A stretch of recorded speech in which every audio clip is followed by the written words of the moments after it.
everyone. Welcome to the fourth episode of this multi-cloud video series on VMware Aria suite of products and solutions. My name is Satya Shrestha, a senior staff multi-cloud solutions architect here at VMware, and I'm joined by Sajal Debnath, who is a staff customer success architect at VMware. Welcome back to the show, Sajal. And how have you been, mate? Thank you so much. I've been good. What about you? I'm doing good, man. So far, so good. So Sajal, tell us, what are we going to do today in this fourth episode?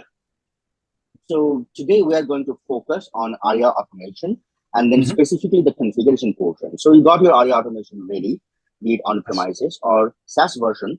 Then what do you do then? So that is the starting point. You start configuring the product to make it cloud ready or build a cloud solution. Yeah, we are going to talk about that today.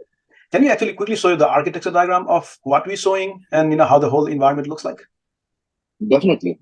So if you remember last a few of the sessions, we talked about the lab that we have.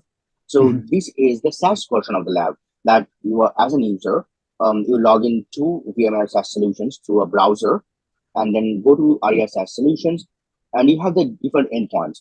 Now, the difference between the on-premises and the SaaS version is for a SaaS version, you need a cloud proxy. So cloud proxy to the specific environment and all the traffic or the talk between the SaaS version and the endpoints happens through the cloud proxy. Okay, so the cloud proxy, is it like an appliance that we have to deploy? Yes, you will have to deploy an appliance in that specific environment.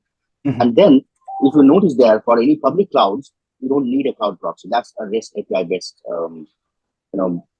communication that happens between the SaaS version and the public clouds. So this is what it looks. And also, if you remember, we talked about tagging in the previous session, right? So we mentioned that this is the tags that we're going to utilize as and when we go. So we would have endpoint mentioned as like AWS GCP or VMC on AWS or on premises. And then environment is we will talk about when we talk about cloud zone, what environment it is. If I could quickly summarize, is when we have to chat with our vCenter NSXT on, for example, VMC on AWS or GCVE or Azure VMware solution, we have to go through a cloud proxy. So we need to have that appliance on each of this environment individually. And if we are to do the same thing and start communicating with other cloud environment, public cloud environments like AWS, Azure, and Google, we don't need any cloud proxy there. They can just talk directly through API. Is that right? Right. That's absolutely right. Okay. Thank you. And then if you are building it everything on premises, that means everything is within your data center. Then you don't need cloud proxy. You would replace that with the appliance of the solution itself. So Aria automation solutions. Okay? Right. So once it's deployed, assuming that it's deployed in your environment or you have the access to SaaS version, what do you do next? So you log into your environment, and then there are three areas that you configure. You configure the connections. That means your resources from which you are going to get the resources or deploy your virtual machines. And then there are specific areas that you can do. So you add your cloud accounts, like where you want to deploy your environments. And then for consumptions, you configure those certain points. What cloud zones, flavor mapping, image, network profiles, storage profiles, etc. And then you configure your projects. And we will talk about more of these when you go into it. But remember this sequence, and then this is for your basic starting point. You can go into advanced points, which we will go, but this is bare minimum you need to start with. Okay. After this, you have advanced configurations. Under those, again, configure and administration groups. You have various aspects to configure, but then these are not mandatory. These are add-on services that you can configure, add-on features that you can configure, which we will show. And once this configuration is done, there is another configuration that you can do, which is extensibility. And then if you have time today, we will talk about extensibility or push it for the next session. Yep, sounds good. This is all we are going to cover today. All right. So we're going to go straight to demo now? Yep. Let's do that. Straight move to the demo portion. So this is what the SaaS version looks like. Today we're going to talk about the SaaS version. Once you log into the console, you have various options to choose from. You just click on Aria Automation and then launch service. Once you log into it, there are three different areas that you can choose from. One is assembler, pipelines, and service broker. Those are different services, but as a cloud admin, you are logging into the Aria Automation console and then configuring everything at the back end. Your end users will log into service broker and then consume services from here. But then as an admin, you will go into assembler. Got it. Assembler is for admin, user, service broker is for the consumers. or users, Yes, right? consumers and users. I mean, as an admin, you'd still configure things in the service broker, but then it's assumed that your end users who don't have any admin rights, they will consume the resources or services from the service broker.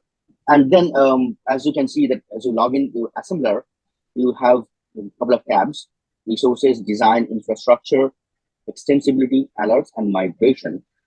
As the name suggests, those are the things that it does. So we will first start with infrastructure because that's where you configure your infrastructure. Yep. So the moment you click on infrastructure, you see on the left-hand side, you have a couple of areas: administration, configure, onboarding, resources, activity, and connections. Yep. Right? So we will always start with connections. This is where you configure your cloud accounts. Got it. In the sense, your end resources, points from which you will consume the resources and deploy your virtual machines. Yep. And as you can see, there are a couple of things that I have already configured. You can click on add cloud account, and the options that you have is AWS, GCP, Azure. These are native cloud services. Right. And NSXT manager or vCenter server. Those are the two endpoints. NSXV is still for the backward compatibility. Right. Notice that something special for VMware Cloud on AWS. Because this is maintained and managed by VMware, we have a special integration. So difference being, if I come here, it can automatically select the SDTC that you have. Right. Yep. And then you can, since it's already activated, if it's not activated, it will be activated for you automatically. You don't have to configure much here. Right. So that VMC on AWS SDDC that I see there, MCA VMC demo SDDC, that is automatically detected because it is part of this account. Is that right? Yes. So with this account, I have the VMC SDDC and Aria Automation. Yeah. So that is the reason I can manually configure it. Yeah. Okay. So if I have to add additional SDDC, which is not part of this account, this is the step we should do, manual? So if you have additional SDDCs, that would come here as well. But in any time, you can go ahead and manually add it. Okay. Okay. So, and if you have multiple SDDCs, you can come under this list. Got it. Okay. Right?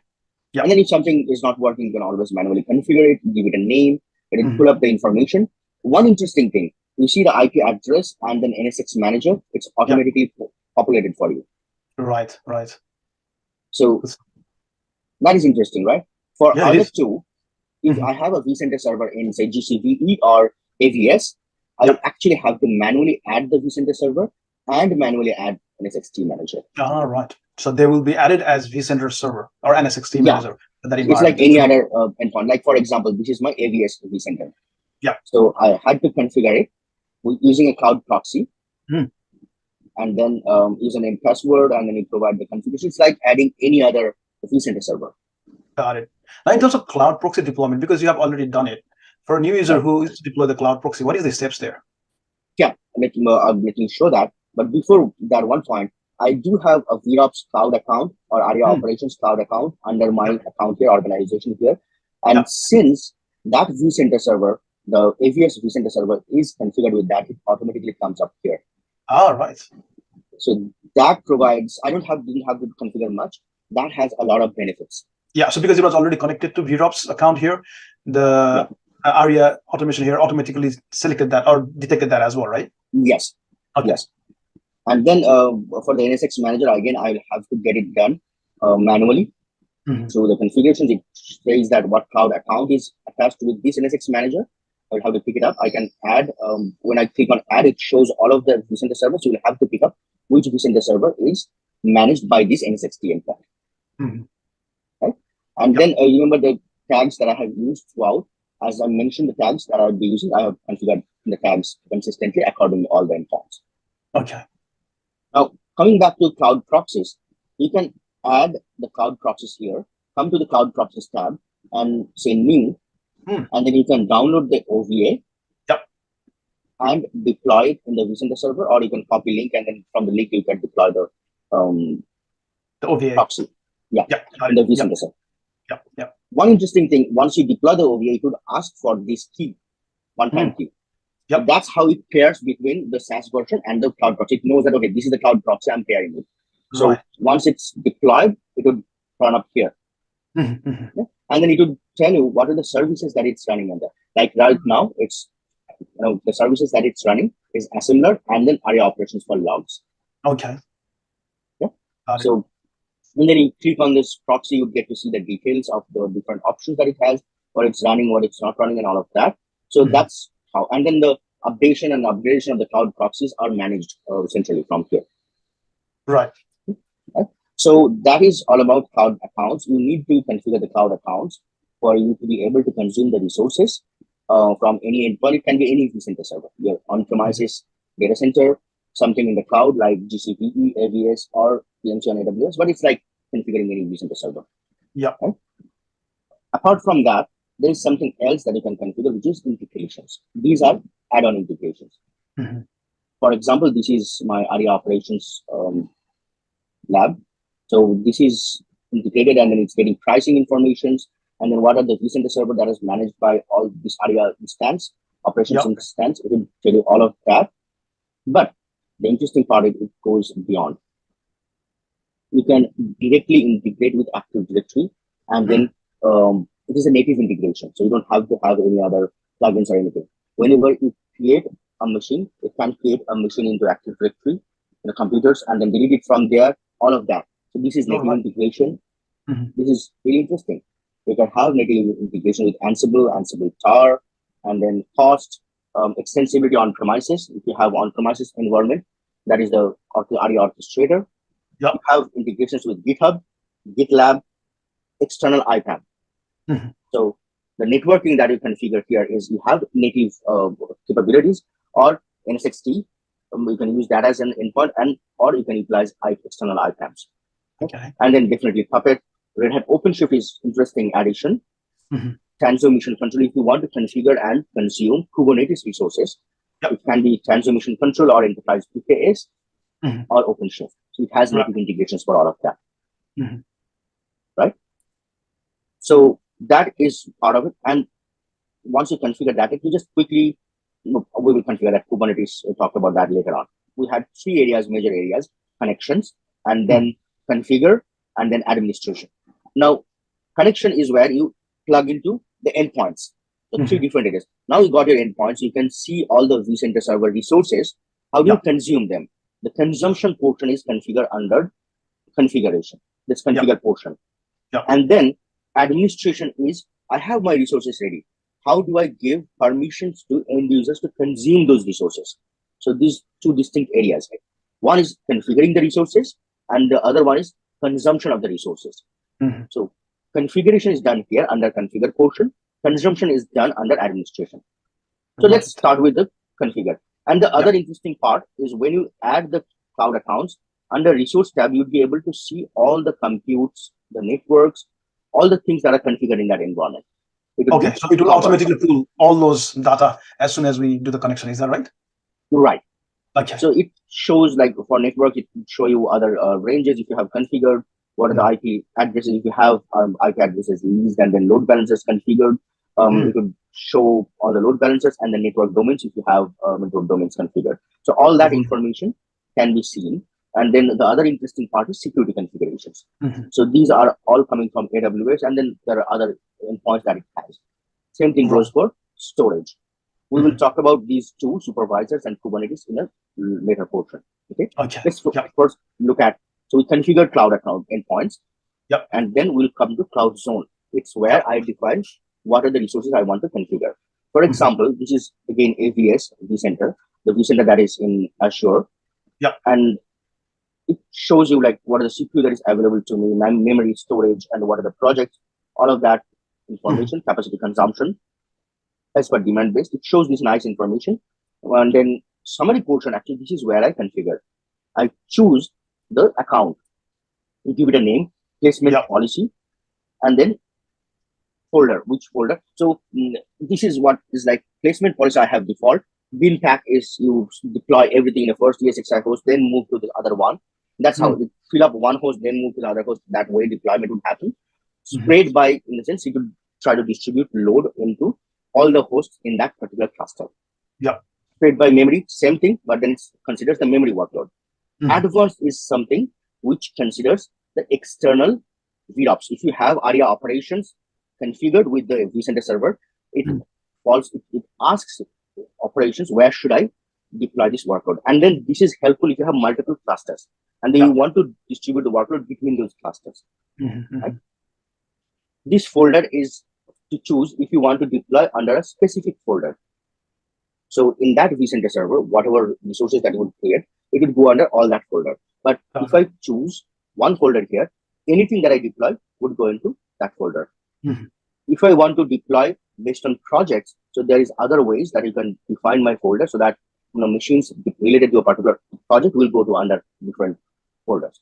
And then you define the capability tags. This is where the capability tags comes. Once you do that, you'll be able to see the available clusters. And then there are options. You can include all unassigned computes or dynamically include compute based by tags. And this is very important in the sense, if your infrastructure resources, infrastructure admins, if you specifically add more clusters, you define the tagging mechanism. Say, tag this cluster with this tag. The moment it's tagged, it's discovered here in Aria Automation. It would come under this list and it will be consumed. So you don't have to configure anything, or you can manually select. Right? You can manually select which one you want to select. So that's how it works. So if you have a pretty dynamic environment, you add more resources, remove resources, have one which is dynamically by tags. If it's pretty static, you can simply select, manually select. Right? The next two would show where that particular resource is utilized, and then if there are any alerts, it will come up here. Got it. That's how you would configure a cloud zone. So new cloud zone, again, to start with, you can select any one of the endpoints, give it a name, give deploy placement policy. You can select a specific folder where you want to deploy, give it a capability name that you want to give, and then go to compute. You select this or dynamically select based by tags. If there are any tags, you can select by those. And then projects, you don't have to select anything. It would, once it's tagged with a project, it comes up here. So that's how you configure a cloud zone. Okay. So that is the first step. Next is you'll have to configure flavor. It's like t-shirting your environment. T-shirt sizes. So you can define, say, small, medium, large, or as per your requirement. And then when you define a flavor, you define what the CPU or the memory that you want to give. And in case of native cloud, you just select the size that you want. For example, AWS, I have to do small, and then Azure has basic _ A0, F1 micro for GCP. So you can have one flavor and then map to all the endpoints that you have. And usually these are similar kind of configuration on each cloud, right? I mean, it can vary. There's no restriction. It's just that for better management of your environment, it should be consistent across environment. Like if I'm saying small in my AWS vCenter should be similar to small in GCP. If that meaning of small varies between clouds, then it will become hard for you to maintain and manage across. So it should be consistent. It's the best practice, I would say. What I was about to say was, for example, in this example, we have T2 small coming from AWS environment because they call it T2 small, and in Azure there's basic A0. So these are the virtual machine types or EC2 instance types if it's AWS, right? Azure VM type if it's Azure. That is actually coming directly from Azure or AWS or Google GCP. Right. So we'll actually bring the same form factor here, isn't it? Yes. So it's like if I want to deploy in AWS, what the form factor that I need to choose? Because Aria Automation is the orchestration layer. So it's going to automate your deployment. But the resource is getting deployed in AWS or Azure or GCP, right? So I need to choose something that AWS understands. It understands its own sizing. So that's the reason. Absolutely. Got it. But when I am doing this vCenter deployment, I am choosing the size of them, like how much CPU and how much memory I want to give. So you can be very, very granular in those vCenters. Right. And then same thing, like for example, different sizes for native environment. And then I defined my own large, what large means to me in these environments.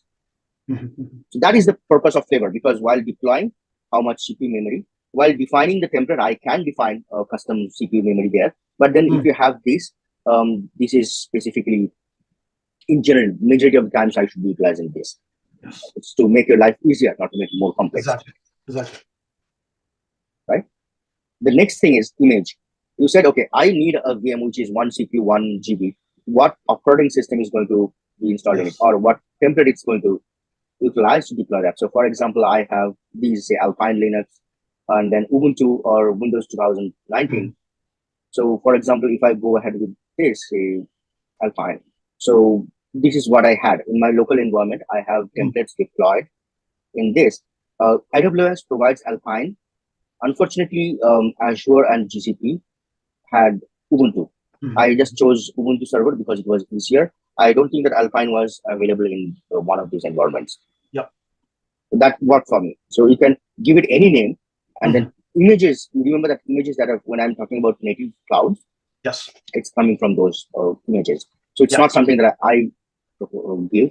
It's something that I'm pulling in from those native environments. Correct. So these are the images that are currently available in those native cloud environments, and those are the ones that we can use here, right? Right. Makes sense. And then this is my vCenter server, so my GCP environments. I can see their GCVE, AVS, VMC, and AWS, and also on-prem environment. So all of these images, you have uploaded them in the content library. Is that in the content library? So I can get it from content library or normal image as well. So either ways it could work. So this system can detect those OVA files and then just present it here. Is that right? Yeah. Okay, got it. Right. So if I have any, what I need to do, I need to create a template in the vCenter server and then keep it as is or upload it to the content library. That way, it's much easier for me to maintain the images across multiple vCenter servers. Correct. It would say recognize all of them. So, for example, if I come up with new images and then say region is my MCA, and then I search for images, it would bring up all the images that is available in that environment. All right. So these are native templates that is there without outside of content library. Some of them are under content libraries. You see all of these, and then you can show all, and then you can see all of the details of them. Yep. Okay. So this is how you can pull up the image. It's just to, I've mentioned that once this VM is deployed in that endpoint, what template is going to utilize for that deployment. Yeah. Okay. So we got our t-shirt sizing, we got our image mapping. Then we need to come to network. What network would it utilize? Yeah. So I can, for example, select this way. Okay. I select the region or the endpoint and then give it a name, give it a capability tag, and then we choose the network. You can choose the network from normal switch or normal port group, distributed port group, or this is all coming from NSXT. See, these are NSXT segments. Yeah. I can choose NSXT segments, right? And then once you choose one of the NSXT segments, you can manage the IP range in there. You can manage it from here or let the external environment manage the networks. But otherwise, you can choose an IP range that this internal and external is being utilized via the internal IP mechanism, IP assignment mechanism, or you can choose external network from an external IPAM integration. Remember those IPAM integrations, so you have an external IPAM. Yes. And you have it integrated. So you can utilize that for the IP management. Yeah. If the IPM was configured there, we will see it there, right? You got it. Yep. And then you can give it a name and then add a network, or you can manage the start and IP addresses, all of that. So that's what, this is really interesting. And then this is, configuring consumption of the network port groups or the segments. The other interesting thing is you can actually utilize on-demand network. So if you have NSXT in there, you can utilize on-demand network. That means you define it, and then at the deployment time, the networks would be deployed for you. So you choose your, transport zone. You choose your external network. You choose your tier. Zero loading, say, for example, I'm just selecting this, just selecting random things too. So, and then tier 0 logical router, and then select the edge cluster. And then IP address management, you can use CIDR, internal or external again. You can utilize address IP block to define subnet blocks, all of that. But this network doesn't exist now. When you deploy a VM and say use this on-demand network, it's going to utilize that network and then configure it in the NSXT, and then it's going to be configured. Okay. That is the beauty of it. You can decide what it's good, and then same thing for security. You can define your security. When you define your template, you define, okay, this is the security exactly it's going to be. This is a lockdown environment. I'm deploying an application, end-to-end application, right? Between these two components, this is the port that needs to be opened. Everything else is locked in. So I don't have to pre-configure or after deployment, reach out to the networking team saying, hey, can you please do this for me? I can, as an application architect, I can configure everything here. The moment end user deploys that application, network, security, everything is going to be configured for them. Yeah.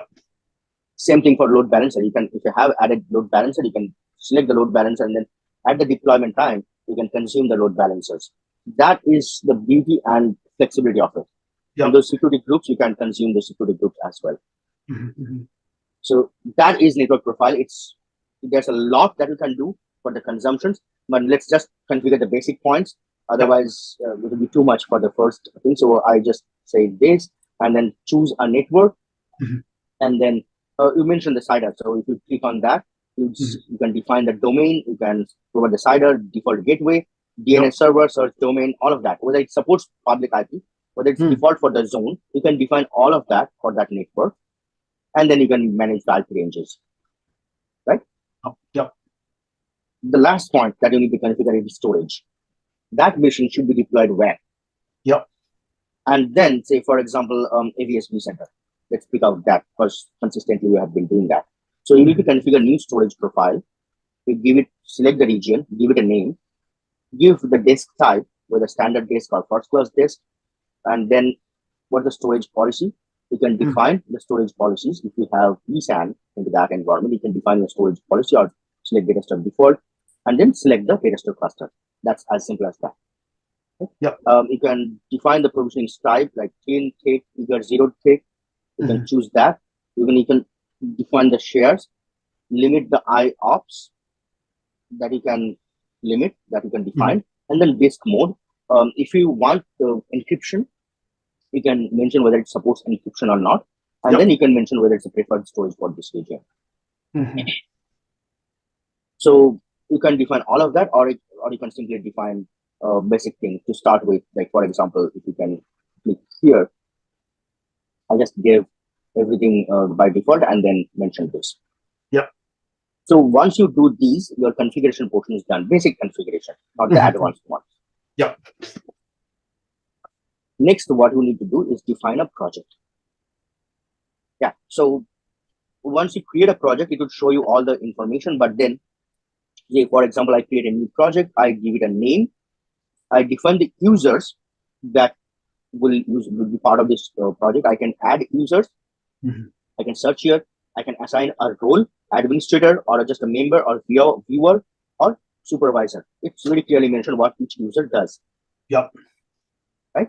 And then I can add groups as well. The same thing. The roles are administrator for this project only. The member, the viewer, the supervisor. Right. Right. And then the provisioning. You need to add the zone, cloud zones that you have, and then you can define the placement policy here. So remember, we selected the placement policy here, or we can select the placement policy here. You can define the tags. You can define the constraints here, or you can define the constraints in design. We talked about that in tagging section, right? Yes. That where we define the constraints. And then if you want to define any custom properties for the deployed resources. And then you can also define a custom naming here. And then request timeout, and then cloud zone mapping for template Terraform resources. If you have a Terraform configured, you can define your mapping here. So let's have a look at the configured one. So for example, this is my project. There are 2 users that's part of this. Yep. For the provisioning, I have all the cloud zones here. Placement policy is spread, and then there's no constraint defined here. Custom naming, I'm taking this. So whenever something is deployed, it would have the project name, the user name, and there's a number that would go.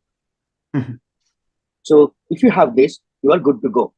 Right. You can now define a template and then start deploying your resources. Right. So these are the basic foundation to start deploying the templates, right? Right. Basic foundations. Yep. Right.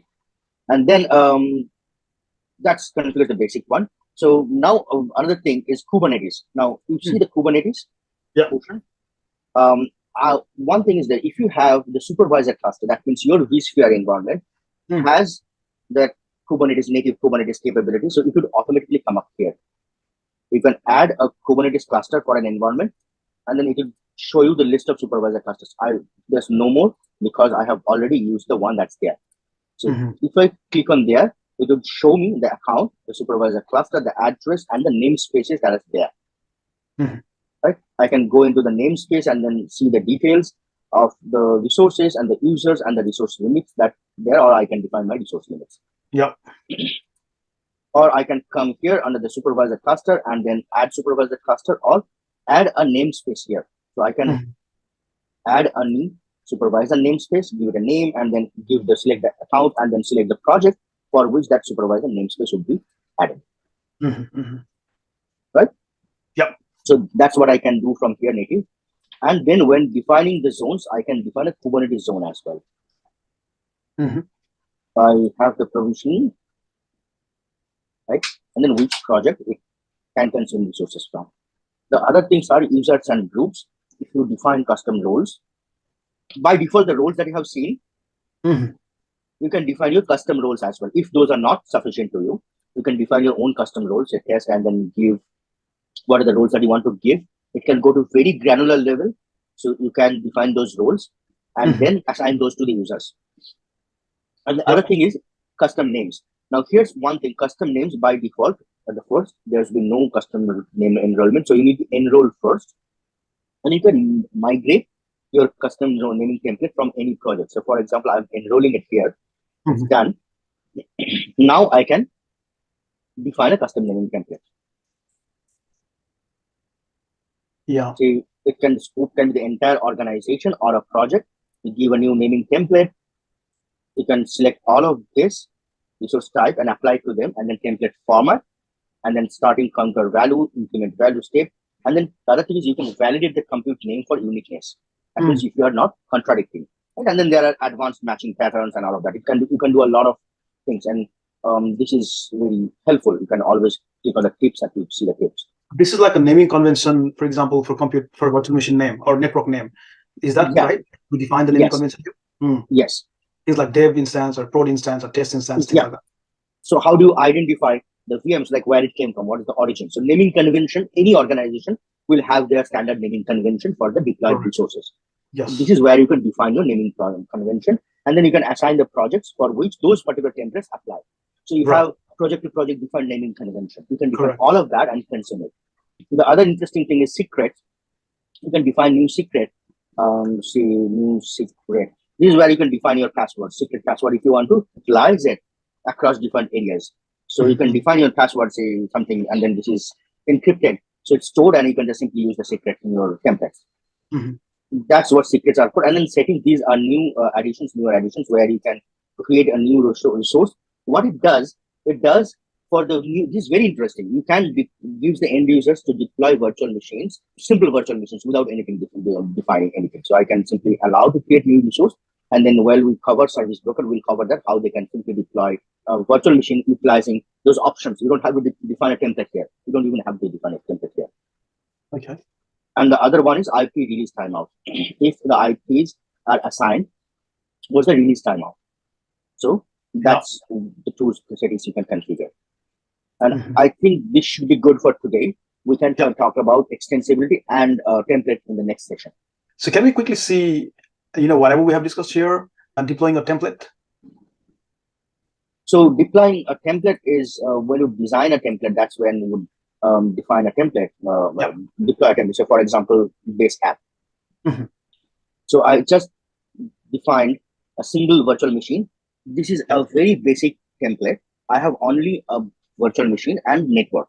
On the right hand side, you can see that I can choose from all these endpoints because I have all those endpoints.